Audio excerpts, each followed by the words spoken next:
They told you the first president of the United States was George Washington. They carved his face into stone. They printed his portrait on currency. They wrapped his image in myth and called it destiny. From elementary school classrooms to marble monuments in the Capitol, the story was simple, polished, and final. America began under Washington. But what if that story was not the whole truth? What if the very foundation of American leadership was built on a quiet erasure? What if the first president was not the man on the dollar bill, and the truth was deliberately compressed into a footnote so small that generations never saw it? Because before George Washington placed his hand on the Bible in 1789, another man had already held the title of President of the United States. His name was John Hanson, and the fact that most Americans have never heard that name is not an accident. It is a story of constitutional confusion, political myth-making, and the deliberate shaping of national memory. To understand how this happened, you have to go back to a time before the Constitution, before the polished republic, back to a fragile confederation stitched together by war. In 1776, the 13 colonies declared independence from Britain, but independence was only the beginning.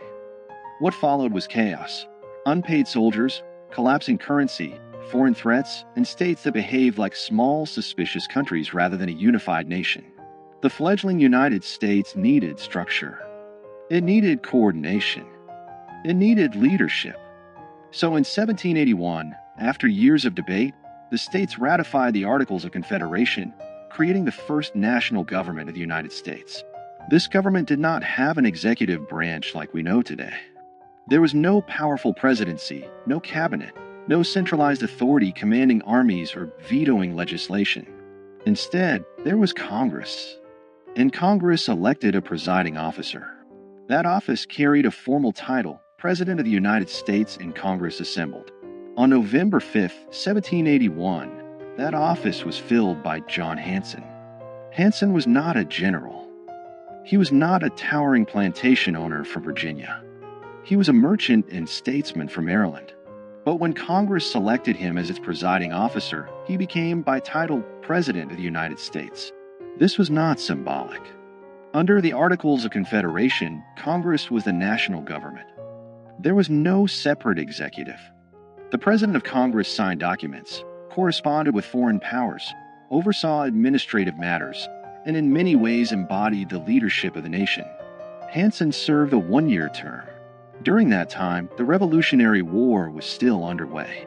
He dealt with financial instability, troop demobilization, and diplomatic recognition.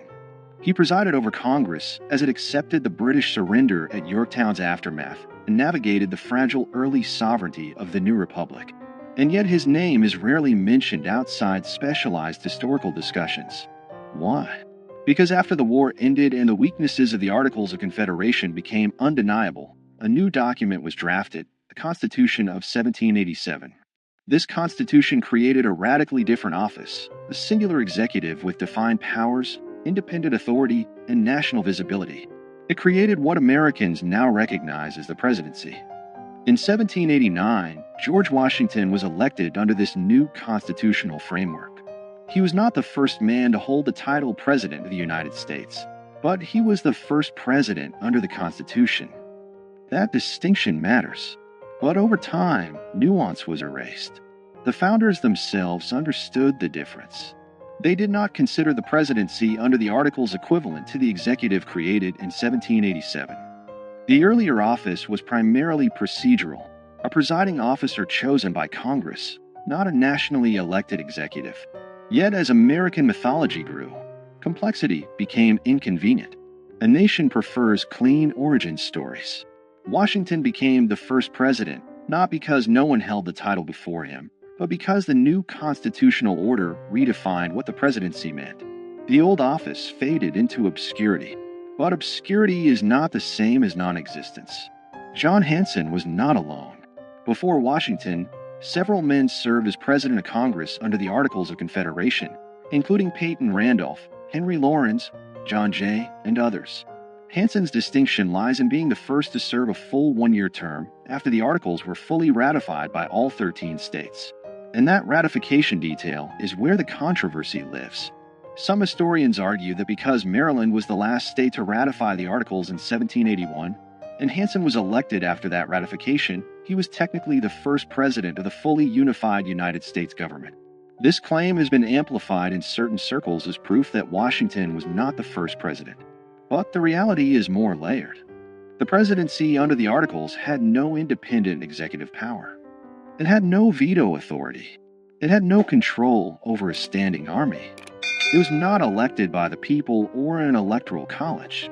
It was chosen by members of Congress and largely functioned as a moderator and administrator. Calling Hanson the first president in the same sense as Washington would be misleading. Yet erasing him entirely is equally misleading. The shock is not that Washington was not first. The shock is that American civic education rarely explains the transition between two completely different governmental systems. The real foundational lie is not that Washington served first. It is that the story of American leadership begins neatly in 1789. It does not. It begins in confusion, experiment, and fragility. During Hanson's presidency, Congress established Thanksgiving as a national day of observance in 1782. It adopted the Great Seal of the United States. It managed foreign affairs and struggled to pay soldiers. It dealt with mutinies and financial crisis. These were not ceremonial tasks.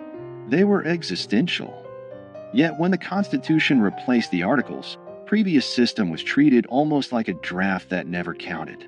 The national memory pivoted hard toward the stronger executive model, and the earlier presidents of Congress became historical footnotes. Why would a nation simplify its own origin? Because power shapes narrative. The Constitution was framed as a corrective to weakness. Federalists argue that the Articles created a government too feeble to survive. By elevating Washington as the first president, the new system symbolically reset the clock. It framed 1789 as year one. The earlier period became a prelude rather than a beginning. This was not necessarily a malicious conspiracy. It was nation-building through storytelling. But storytelling always chooses emphasis. And when emphasis becomes repetition, repetition becomes truth. Over time, monuments, textbooks, and civic rituals reinforce the narrative. Washington was father of his country. He set precedents. He defined the executive branch. He stepped down voluntarily, shaping democratic norms. All of that is true. But what disappeared in the retelling was a messy prologue. The presidency did not emerge fully formed. It evolved. Under the Articles of Confederation, the central government had no power to tax. It could not compel states to provide troops or funds. Economic instability led to unrest like Shays' Rebellion in 1786–87. These crises exposed structural weaknesses. The Constitutional Convention of 1787 was not simply an upgrade, it was a reinvention. The executive office created in Article 2 of the Constitution bore little resemblance to the presiding officer of Congress under the Articles. Washington's presidency represented a new experiment entirely. But here is where document shock enters the story. The Articles of Confederation explicitly used the title President of the United States in Congress assembled. That phrase is preserved in historical records. It is not folklore. It is written law. That means technically that someone held the title before Washington. The shock is not fabricated. It is documented. The question is not whether Hanson held the title. He did. The question is whether holding that title made him equivalent to the constitutional presidency Americans celebrate. It did not. But the refusal to explain that difference clearly has fueled decades of confusion, and in some cases, deliberate myth-making. In the 20th century, certain advocacy groups and state historians promoted Hanson as the real first president, sometimes to elevate regional pride or challenge federal narratives. Statues were erected. Claims were printed in pamphlets. The nuance disappeared again, this time in the opposite direction. History swung from erasure to exaggeration. The truth lives in the middle. Washington was the first president under the United States Constitution. Hanson was the first president of Congress after full ratification of the Articles of Confederation. Both statements are accurate, but only one made it into national memory. This selective remembering reveals something deeper about American identity. The country prefers strong beginnings. It prefers heroic founders over experimental committees. It prefers marble certainty over procedural evolution. And so the fragile Confederation years are compressed into a blur between 1776 and 1789. That compression has consequences. When citizens believe their institutions sprang into existence fully formed, they misunderstand how governments evolve. They lose sight of how constitutional design responds to crisis. They forget that American democracy was not inevitable. It was negotiated, revised, and sometimes nearly abandoned. John Hanson's obscurity is not a scandal in the sense of conspiracy. It is a symptom of how nations curate memory. But in a broader sense, it does change everything.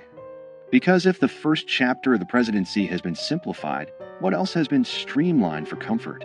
What other transitions have been flattened into clean narratives? The early republic was unstable. The Articles government was weak by design.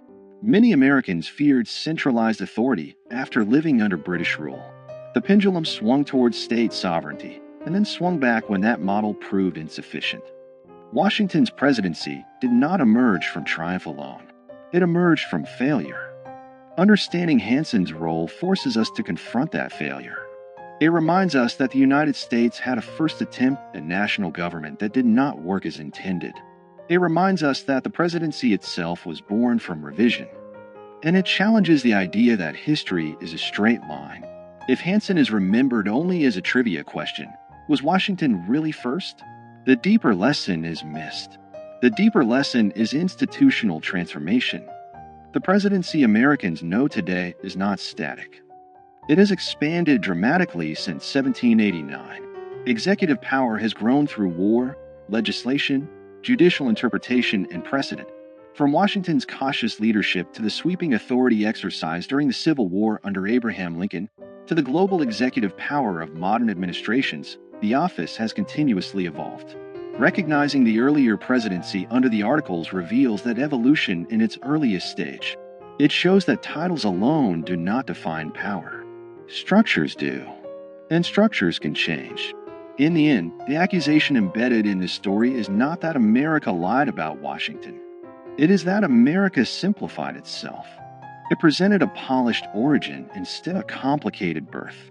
John Hanson's relative obscurity is not an injustice of race or suppression in the way other historical erasures have been.